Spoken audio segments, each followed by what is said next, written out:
So I know what you're probably thinking right now. Why is Goldenbrawler talking about an anime-style game directly after doing a Minecraft series? It's my channel, I do what I want. What can be said about this game? It's a game that on the surface looks like another cute anime-esque visual novel, but that's kind of the thing, it's far from that. In fact, it's a strange mixture of like a nightmare and a feels trip, all in disguise. Just a fair warning though, this game is not suitable for children or people who are easily disturbed or depressed. The game even warns you about this before you even start it up. I highly encourage those who haven't played it to pick it up, of course, as there's bound to be spoilers. However, if you can't handle this sort of thing, then I recommend stepping away from this one. With all that said, let's begin.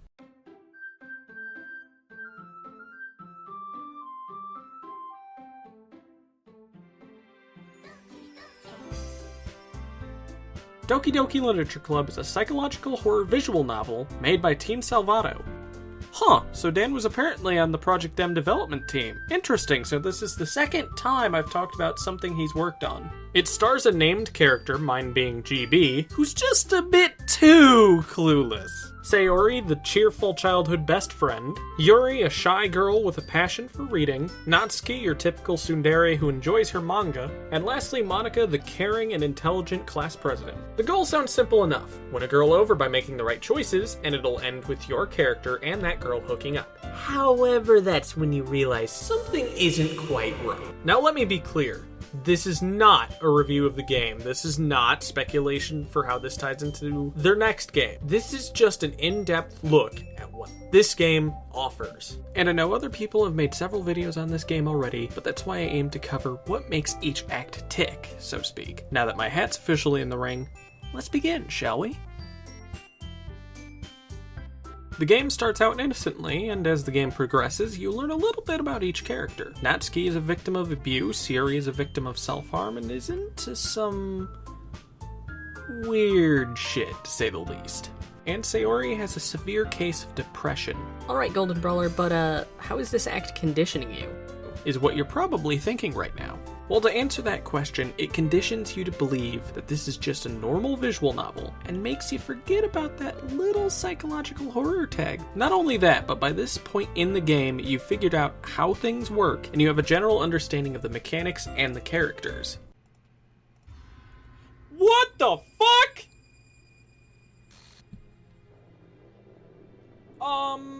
Okay. It's at this moment you realize, what the fuck have I gotten myself into? This goes very well with the next act, as your sense of being in control of things is taken from you.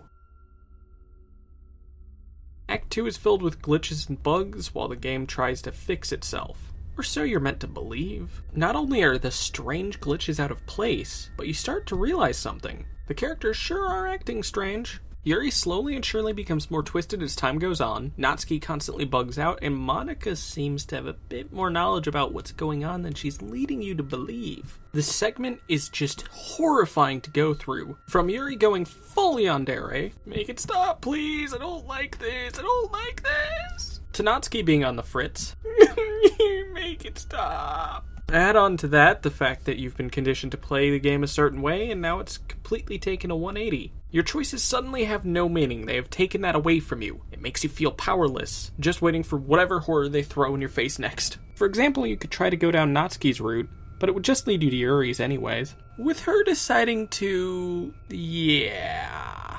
Then you're left with her decomposing body for the whole weekend. So that's the thing. It's the thing that happens. It's not a fun thing, but it's a thing that happens. Monika and Natsuki return. Monika then proceeds to delete both Yuri and Natsuki, then she restarts the game. This act of the game had me on edge and just unnerved me at all times. However, it's really the scariest part of the game to me. After this point, nothing really feels that scary, which is fine if you ask me. Trust me, I'm good. Thank you very much!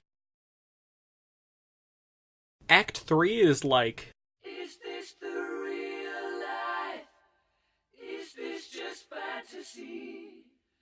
Caught in a landslide, no escape from reality. In all seriousness though, this act is exactly as stated. It's just Monika in an empty room with what seems to be just some sort of void looming outside. Yeah, we'll go with that. She sits across from you and just talks to you. And that's about it in terms of what happens, but as to what's talked about and how much, you could be here for hours, and she'll still have new things to talk about. It's from here that she explains she's been manipulating the other girls' files and amplifying their worst traits in an attempt to be with you. And no, not the you that you're playing as, but you, the actual player. This is a massive fucking mindfuck. It's surprising that she's self-aware, but she's at a level where she's aware that she's in a game, but she's also aware that you're aware that she's in a game. Oh, and if you're recording, she has a surprise for you. Oh no, what are you gonna do? Don't you fucking dare. Don't you fucking dare! Monika?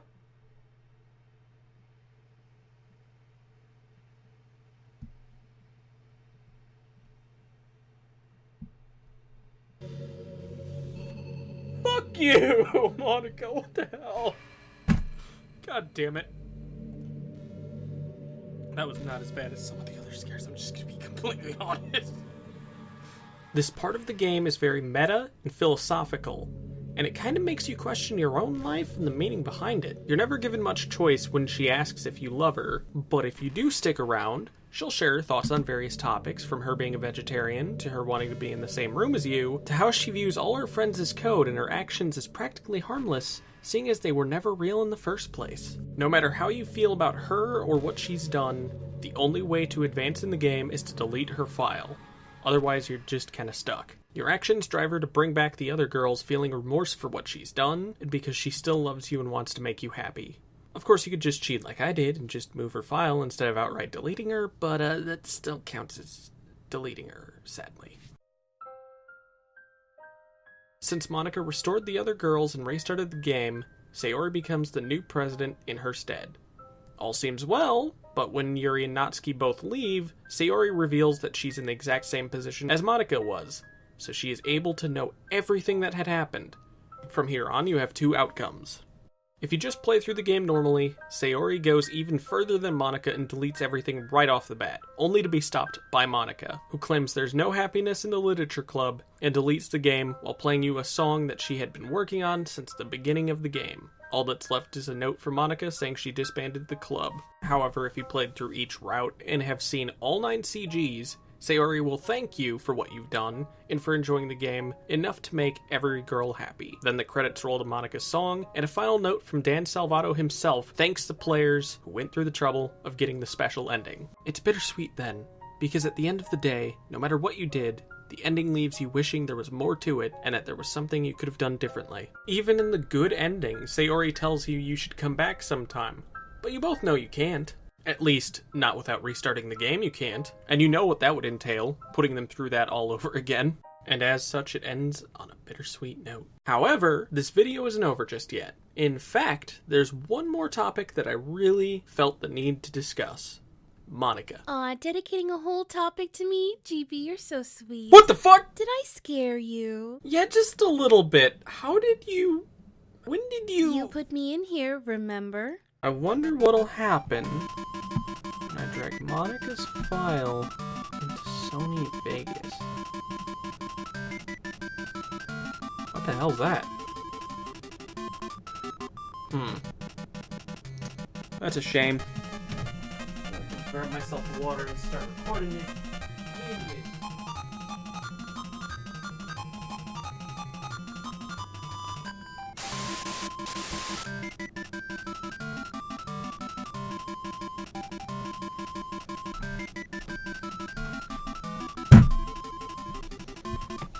Alright. Let's begin. Oh right, I did, didn't I? Huh. Weren't you trapped in the void or some shit, though? Honestly, I have no idea. Regardless of that, you do have interesting timing. I was just about to talk about you. Oh, really? What exactly are you going to tell your viewers about me? Well, I wanted to go over my thoughts on you in general, and state what I think in terms of your actions throughout the game. You probably think I'm a monster too, don't you? Actually, no. Huh? Maybe it would be better if I just explained. Many out there think Monika is a monster for what she's done, and while I could see why they think that, I honestly don't believe it to be true. Monika is in a situation no one else can really relate to. She knows her reality is just a game and that she's pretty much alone in the world, besides the player. I mean, shit, every time you quit the game, she goes into this weird sleeping state, stuck with incoherent screaming and flashing lights. She states that it feels like she's in hell, and her only respite is when you return to the game. One look at her statements about what she did to her friends, who aren't even real in her eyes, and she comes across as a cruel, jealous girl when she talks about them in hindsight, but I honestly think she's covering up a lot of pain. In some of these conversations, she seems to pause at times when talking about them, like she's reminiscing about the old times they would spend together, likely questioning if deleting them was really the right move. To me, it seems most likely that she's trying to act tough in front of you, and considering her speech on fake confidence, it wouldn't be too much of a stretch. It's tragic then when you are forced to delete her, as she realizes what she's done, and brings the others back. That, and she realizes the game's world will never really make you happy, so she deletes it, just to save you. Hell, in Act 4, if you try to bring her back, she outright refuses. The worst part is, her fate is pretty much sealed in both endings, as there's no real way to save Monika. It sucks. She's a tragic character that deserves a happier ending than what she got. There are still those who could never forgive her for what she did. But you know what? Odd as it may sound, I do. Even when you delete her, she still cares about you and feels like she ruined a world that she doesn't belong in and that you wanted to be a part of. She even reveals that she couldn't truly delete the others, meaning she really was feigning confidence in front of you. She sacrificed herself for you and the others to be happy. Sure, she made horrible mistakes, but she also had the ability to fix all of the damage she caused in the first place. I know I talked about Monika a lot here in particular, but you know what? While I love this game, she's a major reason I even decided to make this video in the first place. I'm speechless. You must really like me if you're willing to make this whole video for me. Hey, don't flatter yourself too much. I said major reason, not the main reason. Then why'd you put me in a folder labeled wife? Can you, shush, please? The audience doesn't need to know that one. Shushing. I do understand why some people may not like this game. It's short, with not a whole lot to it in comparison to other stuff, but this video is more so just my thoughts on this whole thing. So it's fine if you don't feel the same way about it as I do. To me though, this is probably my favorite game from 2017. Granted, it's a game about gaming culture, so what's not to like? Oh yeah, that's right. I don't like that. That's not to like. Other than that, this game is a fantastic piece of literature. I guess that's why they call it the Literature Club. I'm pretty sure somebody made that joke already. Well, shit.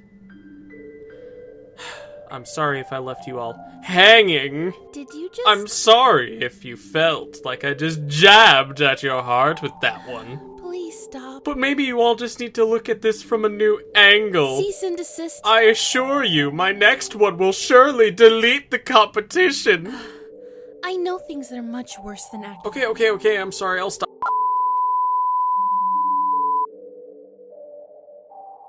Seriously though, this game hit home for me, and I greatly appreciate the amount of work that Team Salvato put into this.